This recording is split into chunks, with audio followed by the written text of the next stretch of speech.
Hi, this is the Marshall JVM2 series. We're going to be looking at all the amps available in the JVM range. For what you're going to be hearing at the moment, this is the 50 watt head, but the JVM2s are available in a series of 50 and 100 watt heads and combos, which we'll be looking at in a little while. We're going to look at the front panel of this amp. I'm going to talk you through the front panel and the various sounds available in the amp, in the special features such as the foot switch in a little while. So if you check out the amp from right to left, what you've got with the JVM2 is a simplified version of the JVM4. The JVM4 is a 4-channel, and the JVM2 has been simplified to 2 channels. So the 2 channels that you've got is a clean stroke crunch channel and a main overdrive channel. It still has all the programming capabilities of the JVM4, which we'll look at in a little while as well. So looking at the front panel from right to left, you've got your channel indicator, and then you've got the clean stroke crunch channel with volume, bass, middle, treble and gain. And then just underneath that you've got your overdrive channel, and the layout is exactly the same. It's parallel, so it's volume, bass, middle, treble and gain once again. And you've got the channel indicator for the overdrive channel as well. Moving along to the center of the panel, you've got 2 separate reverb pots, so you can assign a different amount of reverb to the clean crunch channel as you can the overdrive channel. Just below here you've got the button, which is the indicator for the reverb, and when you press that, then you'll see that the reverb is on. And then moving along, you've got resonance and presence. Resonance is more for filling out the bottom end, and presence is more for the top, for fine tuning kind of thing. And then you've got 2 separate master volumes. The master volumes work in exactly the same way. So what you can do is you can preset the second master volume to be louder than the first one. So you can boost any of those sounds for solos, or if you want, you could drop the second master volume off altogether, so you have a complete cut of the amp if you need to tune your guitar up or anything like that. So it's still incredibly versatile, but it's just more simplified. And just here you've got the foot switch program button, and then just underneath you've got the effects loop button as well, for if you're running anything through the effects loop through the back of the amp.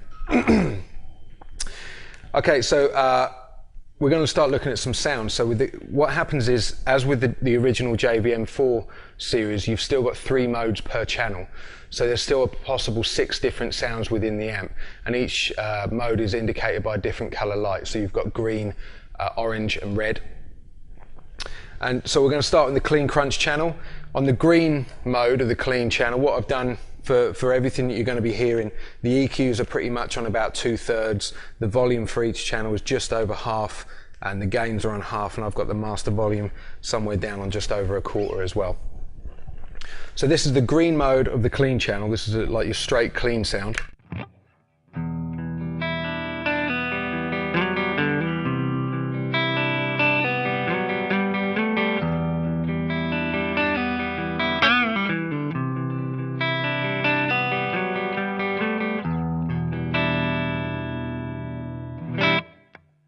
So what happens now is if you press the channel indicator just here, you'll see that we've moved up to the next mode now, which is the orange mode, and now the sound will start to break up more of a crunch thing.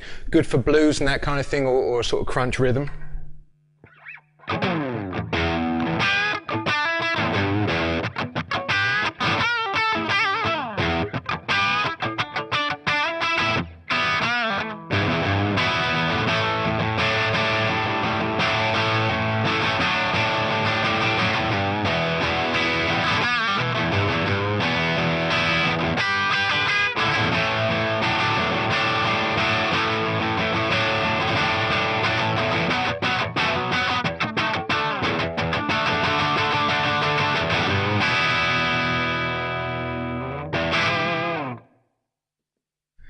And if you press the channel indicator once more, then you get to the red mode just here.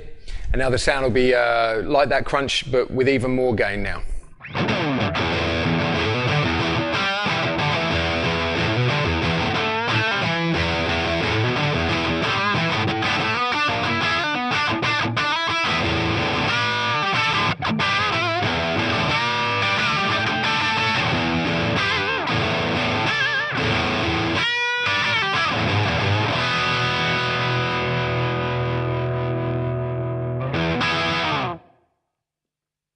Pressing the indicator one more time takes you back to the green mode and you're back where we began. So all those three sounds that you just heard are all from the clean stroke crunch channel, all from one channel. It's probably worth pointing out that if you look on the clean crunch channel's volume control, it says orange and red in brackets, and that's because the volume control for this channel is not active when you're on the green mode. It's only the gain that you use to control the clean sound. It gives it more of a direct signal path, more natural. You don't really need volume and gain. So just for the green mode, it's just the gain that's active. The volume control isn't. So moving on to the overdrive channel. It's the same deal. We've got green, orange and red. It's a little bit heavier sounding, that kind of thing, good for more beefed up rock playing and stuff. So again, I've got the EQ set about 2/3 each with a bit more in the mids. That's up to about 3/4, the gain on half. And so this is the green mode of the overdrive channel.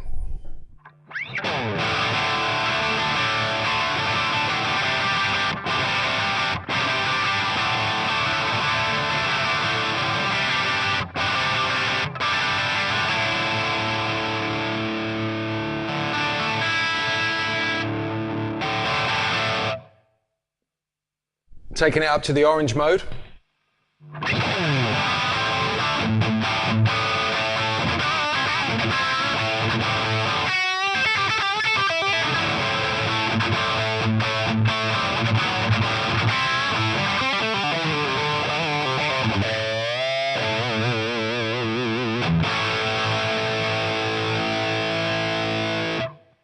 And finally the red mode, and now this is starting to get more for heavy rock or metal sounds.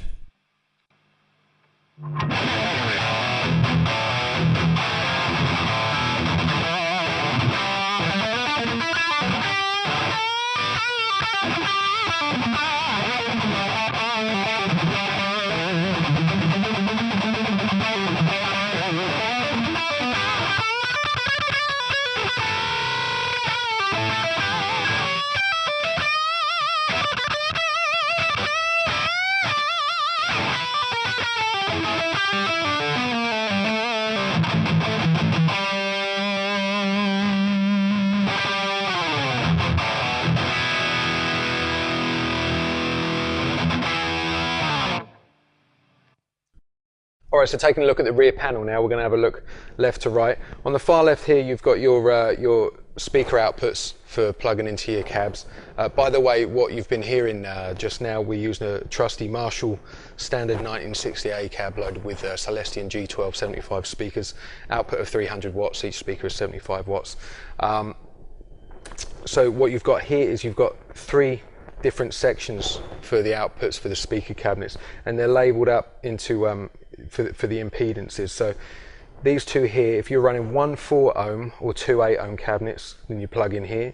If moving along to the center ones here, if you're using one 8 ohm or two 16 ohm outputs, then you plug in here. And if you're using just one 16 ohm cab like we were just now, then you plug just into that one. So it kind of simplifies the way that, because a lot of people get confused and stuff like that, so it kind of simplifies it a bit more. Then moving on, you've got the effects loop just here. You've actually got the effects mix on the back, the control for the effects mix. It's kind of recessed into the back of the amp. You've got your send and return and your effects level, which is a switch that goes in and out. Then moving along, you've got your power amp insert and serial loop, send and return, and your bypass and active switches there.